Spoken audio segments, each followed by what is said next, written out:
ओम शांति। 21 जनवरी 1969 की अव्यक्त मुरली से फाइनल पेपर के विषय में कुछ महावाक्य है। ये मुरली ब्रह्मा बाबा के अव्यक्त होने की जस्ट 3 दिन बाद ही चली थी। इस मुरली में बाबा ने फाइनल पेपर के विषय में कहा है, अभी भी स्थापना का कार्य ब्रह्मा का है, ना कि हमारा। अभी भी अब बच्चों की पालना ब्रह्मा द्वारा ही होगी। स्थापना के अंत तक ब्रह्मा का ही पाठ है। अभी आप सभी बच्चे सोचते होंगे कि ब्रह्मा द्वारा पढ़ाई कैसे होगी। यूँ तो वास्तव में अवस्था के प्रमाण कैसे क्यों के क्वेश्चन उठना नहीं चाहिए, लेकिन कई बच्चों के अंदर प्रश्न तो क्या, लेकिन काफ़ी हलचल का सागर शुरू हो गया है। बाबा कह रहे हैं, कई बच्चों के अंदर प्रश्न तो क्या, लेकिन काफ़ी हलचल का सागर शुरू हो गया है। तो ब्रह्मा बाबा जस्ट अव्यक्त हुए, उसके बाद ही ये मुरली चल रही है। तो फर्स्ट अव्यक्त मुरली है। बाबा कह रहे हैं कि ब्रह्मा बाबा जो है वो स्थापना के अंत तक उनका पाठ है, ब्रह्मा का पाठ नुधा हुआ है। अभी भी ब्रह्मा द्वारा ही पालना होगा, पढ़ाई होगा।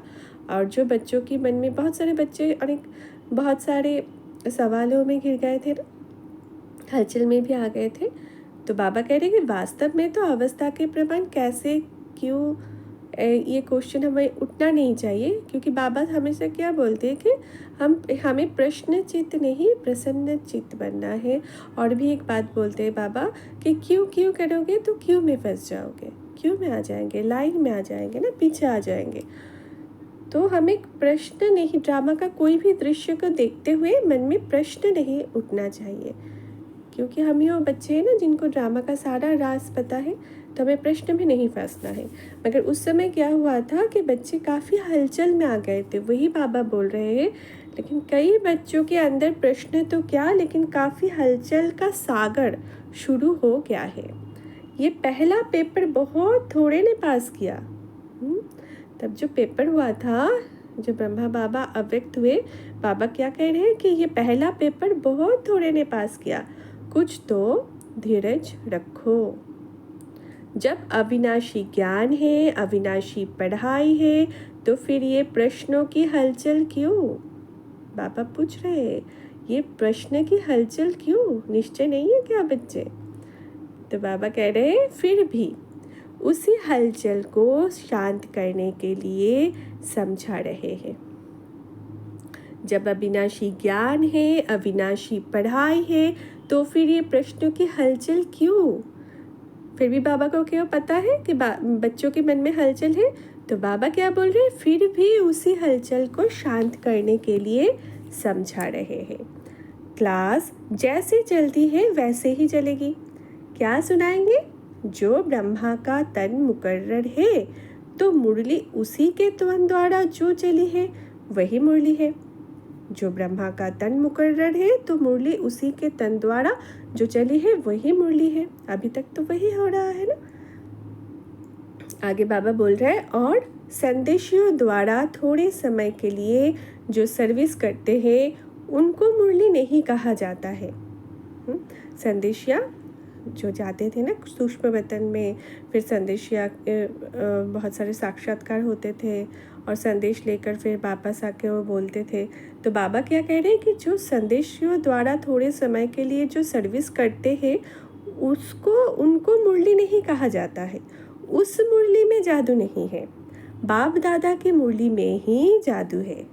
बाप दादा की मुरली में ही जादू है, मतलब ब्रह्मा त्वन द्वारा जो मुरली शिव बाबा सुना रहे हैं, बाप दादा इकट्ठे हैं, ब्रह्मा बाबा, शिव बाबा और ब्रह्मा दादा इकट्ठे हैं।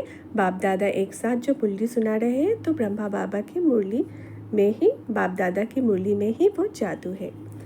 तो बाबा कह रहे हैं, इसलिए जो भी मुरलियाँ चल चुकी है वो सभी रिवाइज करनी है। हम सब क्या कर रहे हैं, मुरलियाँ रिवाइज कर रहे हैं। बाबा कह रहे इसलिए जो भी मुरलियाँ चल चुकी है वो सभी रिवाइज करनी है। जैसे पहले पोस्ट जाती थी वैसे ही मुख्य सेवा केंद्र पर आबू से जाती रहेगी। क्या आपको 1 वर्ष पहले जो मुरली चली थी वो याद है? कल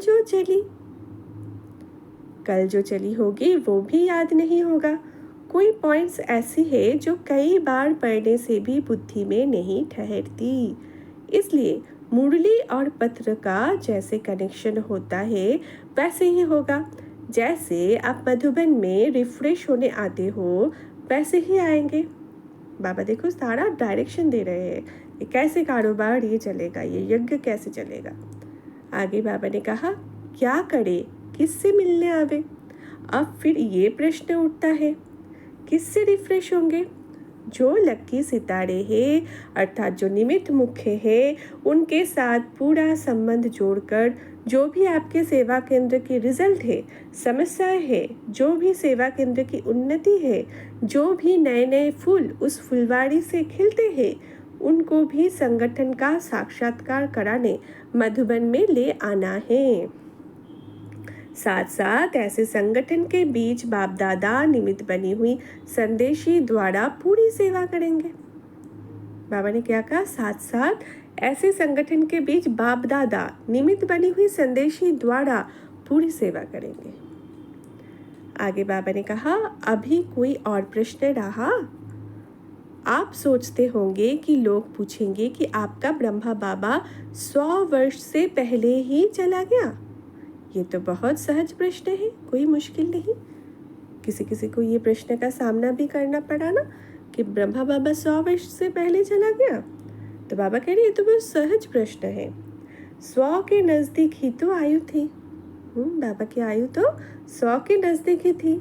ये जो 100 वर्ष कहे हुए हैं ये गलत नहीं है। ये जो ब्रह्मा के 100 वर्ष कहे हुए हैं ये गलत नहीं है। अगर कुछ रहा हुआ है तो आकार द्वारा पूर्ण करेंगे। तो बाबा कर रहे हैं ना पूरा आकार द्वारा। तो ऐसे देखा जाए साकार तन के द्वारा जो सेवा हुआ, जब बाबा अव्यक्त हुए उसके द्वारा सेवा की और ज़्यादा वृद्धि हुई।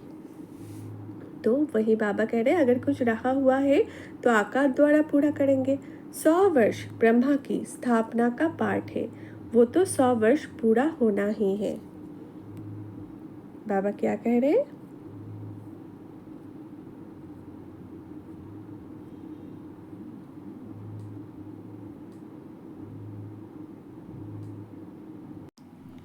बाबा कह रहे हैं 100 वर्ष ब्रह्मा की स्थापना का पाठ है, वो तो 100 वर्ष पूरा होना ही है। लेकिन बीच में ब्रह्मा के बाद ब्राह्मणों का जो पाठ है वो अब चलना है। तो ब्रह्मा के बाद ब्राह्मणों का भी तो पाठ है, वो अब चलना है। ब्रह्मा ने ब्राह्मण किस लिए रचे? ब्रह्मा ने ब्राह्मण किस लिए रचे? क्या ब्रह्मा अपनी रचना को देखेंगे नहीं? क्या आपको अब संगम पर जिम्मेदारी का ताज नहीं देंगे? तो सत्ययुग में देवता कैसे बनेंगे? यहाँ की जिम्मेदारी ही वहाँ की नींव डालती है। इसलिए जो भी आप बच्चों से प्रश्न करते हैं उन्हें यही उत्तर दो कि ब्रह्मा की स्थापना तो चलती ही है। तो क्या उत्तर देने को बाबा ने कहा? ब्रह्मा की स्थापना तो चलती ही रहेगी। तो ये नींव क्या है? सत्ययुगी जो हम जो प्रारब्ध भोगने वाले हैं तो उसका नींव तो संगम युग पर डालते हैं। तो संगम युग पर अगर हम जिम्मेदारी का ताज नहीं पहनेंगे तो सतयुग में हम देवता कैसे बनेंगे? देवताई चोला कैसे पहनेंगे? तो वो देवताई ताज कैसे धारण करेंगे? बाबा ने आगे कहा अभी बच्चों को पढ़ाई का समय बिल्कुल ही नज़दीक है। ये तो हर एक पुल्ली में मम्मा के बाद इशारा दिया है। क्या पेपर में तिथि तारीख बताया जाती है? जो पहले से ही बताया जाए उसका क्या पेपर कहेंगे? पेपर वो होता है जो अचानक होता है। पेपर वो होता है जो अचानक होता है। किसके मन में जो होता है वो अचानक नहीं कहलाता। किसी के मन में जो होता है वो अचानक नहीं कहलाता। रिजल्ट में क्या देखा? पूरे पास नहीं हुए, कुछ ना कुछ कभी एक में देखी, कुछ ना कुछ कभी एक में देखी, फिर भी बहुत अच्छा। क्योंकि समय पुरुषार्थ का है, उस प्रमाण रिजल्ट अच्छे ही कहेंगे। बाकी तो बाप दादा दोनों ही एक बात पर खुश थे। वो कौन सी? तो बाप दादा ने एक बात पर खुशी भी जताई। वो कौन सी है? बच्चों ने संगठन और स्नेह दोनों का सबूत दिया। ब्रह्मा पतन से देख रहे थे कि कैसे कैसे कोई आता है, कब कब आता है, किस रुहाब से आता है, किस स्थिति से मिलते हैं। ये भी रिजल्ट बाप दादा दोनों ही इकट्ठे देखते रहे। तो हर एक खुद को देखे और खुद में जो कमी हो उसको भरे। हर एक को क्या करना है? खुद को देखना है और खुद में जो कमी है वो भरना है। और बाबा क्या देख के खुश हुए कि बच्चे कैसे आए, किस स्थिति में आए, किस स्वरूप में आकर मिले। ये रिजल्ट जो है ये देखकर बाबा खुश थे। आगे बाबा ने कहा, बाकी आज से सभी के लिए कौन निमित्त है वो तो आप जानते ही हो। दीदी तो है, साथ में कुमार का मददगार है। तो ये दोनों ने यज्ञ संभाली ना बाबा के बाद। दीदी मनमोहिनी ने, ये है मनमोहिनी दीदी, और ये है कुमार का दादी, दादी प्रकाशमणि जी। तो ये दीदी और ये दादी, इन दोनों का जोड़ा, इनको मुकर्रर किया गया। तो बाबा ने कहा कि दीदी तो है, साथ में कुमार का मददगार है। जैसे और सभी लिखा पढ़ी चलती थी वैसे ही हेडक्वार्टर से चलती रहेगी। ये दोनों आप सभी की देख रेख करती रहेगी। अगर आवश्यकता हुई तो आप सभी के सेवा केंद्र पर चक्कर लगाती रहेगी। लेकिन अब का पेपर क्या है? ये तो अचानक पेपर निकला, परंतु जो आने वाले पेपर है वो बताते हैं। अब एक मत, अंतर्मुख और अव्यक्त स्थिति में स्थित होकर संबंध में आओ। यही बाप दादा जो पेपर बता रहे हैं उसकी रिजल्ट देखेंगे। पिछाड़ी के समय ब्रह्मातंत्र द्वारा जो शिक्षा दी है वो तो सभी ने सुनी ही होगी और याद भी होगी। आज के दिन इस संगठन के बीच कुछ देने भी आए हो तो कुछ लेने भी आए हो। तो जो लेंगे वो देने के लिए तैयार हो। जिसके दिल में कुछ संकल्प आता हो कि नामालूम क्या हो, ऐसी तो कोई बात नहीं होगी, वो हाथ उठावे। अगर सभी संतुष्ट हैं तो जो लेंगे उसको देने में भी संतुष्ट रहेंगे। 2 बातों का आज इस संगठन के बीच दान देना है। क्या करना है? दान देना है 2 बातों का। कौन सी 2 बातें? एक मुख्य बात कि आज से आपस में 1-2 का अवगुण ना देखना, ना सुनना, ना चित्त पर रखना।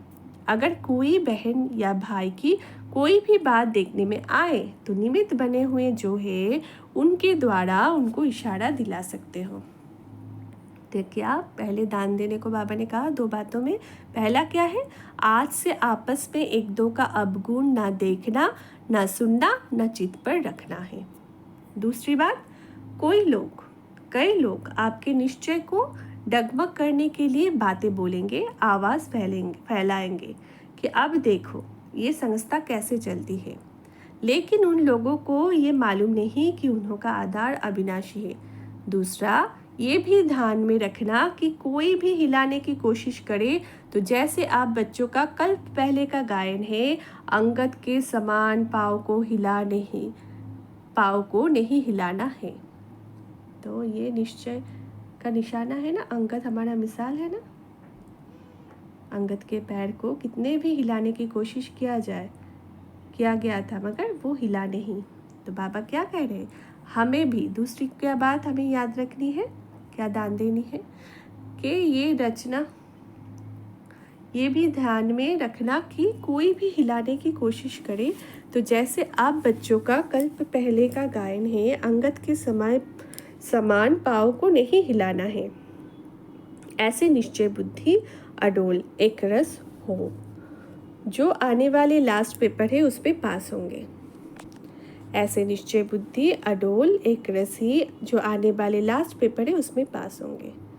तो दोनों दान क्या है? एक तो हलचल में आने का, दूसरी चीज़ है हलचल में आने का दान देना है। और मुख्य एक बात है क्या? अवगुण ना देखना है, ना सुनना है, ना चित्त पर रखना है। तो पहली है आपस में 1-2 का अवगुण ना देखना है, ना सुनना है, ना चित्त पर रखना है। दूसरी है हलचल में अचल स्थिति, निश्चय बुद्धि, अडोल और एक रस रहना है, अंगद के समान, हलचल में अचल। तो ऐसे ही क्या होंगे, पास होंगे। जो लास्ट वाले पेपर आएंगे, जो आने वाले लास्ट पेपर है उसमें तो पास हो जाएंगे। और ये ब्रह्मा द्वारा जो इतने ब्राह्मण रचे हैं, तो क्या बाप के जब बच्चे बड़े हो जाते हैं तो बाप रिटायर नहीं होंगे? अब ऐसे समझो कि बाप रिटायर अवस्था में भी आपके साथ है। आप बच्चों को काढ़े देकर देखते रहेंगे। शरीर छूटा परंतु हाथ साथ नहीं छूटा, बुद्धि का साथ हाथ नहीं छूटा, वो तो अविनाशी कायम रहेगा। ये दो बातें जो सुनाई, पहला है डगमग ना होने का दान देना है, दूसरा है अवगुण ना दिखने का दान देना है। तो क्या क्या बाबा ने बताया, डगमग ना होने का दान देना है और अवगुण ना दिखने का दान देना है। अब सभी बच्चे ये दान दे जबकि संकल्प कर चुके अर्थात दे चुके। संकल्प की हुई चीज़ कभी वापस नहीं ली जाती। अगर माया वापस लेने की कोशिश कराए भी तो यदि आपने ऊपर जांच होगी तो पास हो जाएंगे। तो किसी को कुछ दे दिया तो क्या उसको वापस लिया जाता है? कभी नहीं ना। तो माया क्या करती है, अगर वापस लेने की कोशिश भी करे तो क्या करना है, वो बार बार बाबा को वापस दे देना है। तो हमें अपने ऊपर ये जांच रखनी है कि माया वापस लेने की कोशिश तो करेगी मगर हमें वो वापस नहीं देना है, नहीं लेना है, पास हो जाना है। अच्छा, ये था फाइनल पेपर के कुछ महावाक्य। ओम शांति।